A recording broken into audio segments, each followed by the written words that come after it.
हरे कृष्णा, राधे राधे। आज हम संत तुकाराम जी की कहानी सुनेंगे। आज हम संत तुकाराम महाराज की कथा सुनेंगे। संत तुकाराम महाराज जी की भगवान पांडुरंग के प्रति अनन्य साधारण भक्ति थी।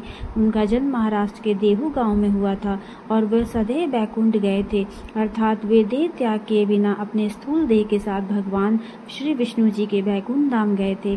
उनके बैकुंठ गमन की तिथि तुकाराम बीज के नाम से जानी जाती है। आज हम उनके जीवन के कुछ प्रसंग सुनेंगे और जानेंगे कि क्या हुआ था।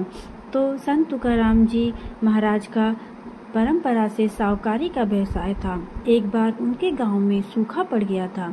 तब लोगों की दीन स्थिति देखकर उन्होंने अपने घर का सारा धन गांव के लोगों में बांट दिया।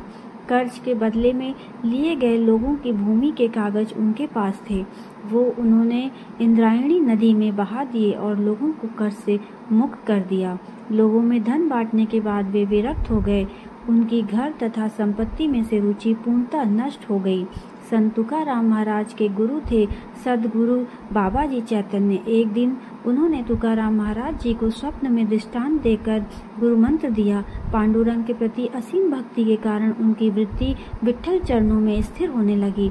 आगे मोक्ष प्राप्ति की तीव्र उत्कंठा के कारण तुकाराम महाराज ने देहू के निकट एक पर्वत पर एकांत में ईश्वर साक्षात्कार के लिए निर्वाण प्रारंभ किया। वहां 15 दिन एकाग्रता से अखंड नाम जप करने पर उन्हें दिव्य अनुभव प्राप्त हुआ।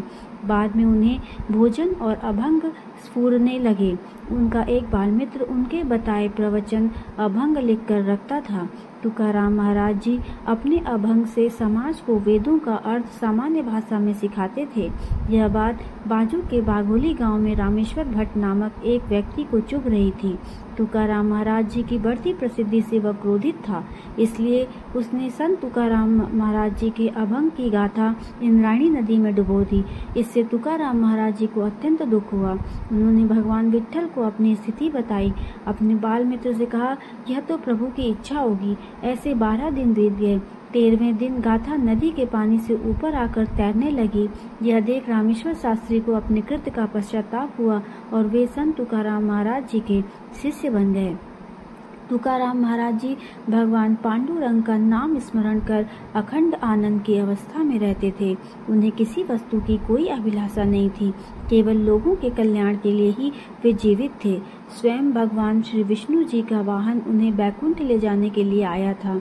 जाते समय उन्होंने लोगों को अंतिम उपदेश करते हुए कहा, बंधुओं, जीवन व्यतीत करते समय अखंड भगवान का नाम स्मरण करें। अखंड नाम जप करना यह भगवान तक जाने का केवल एक अत्यंत सुलभ मार्ग है। यह मैंने स्वयं अनुभव किया है। नाम जप करने से भगवान के प्रति श्रद्धा बढ़ती है और मन भी शुद्ध होता है। तभी विष्णु जी का गरुड़ वाहन उन्हें लेने के लिए आता दिखाई दिया। भगवान श्री विष्णु जी के अत्यंत सुंदर रूप का वर्णन करते हुए और उपस्थित लोगों को प्रणाम करते हुए तुकाराम महाराज जी भगवान के बैकुंठ धाम गए। वह दिन था फाल्गुन कृष्ण पक्ष द्वितीया।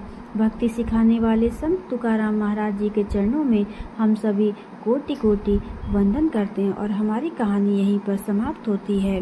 तो मैं आशा करती हूँ आपको ये कहानी अच्छी लगी होगी। आप सभी को दिल से बहुत बहुत धन्यवाद। हरे कृष्णा, राधे राधे।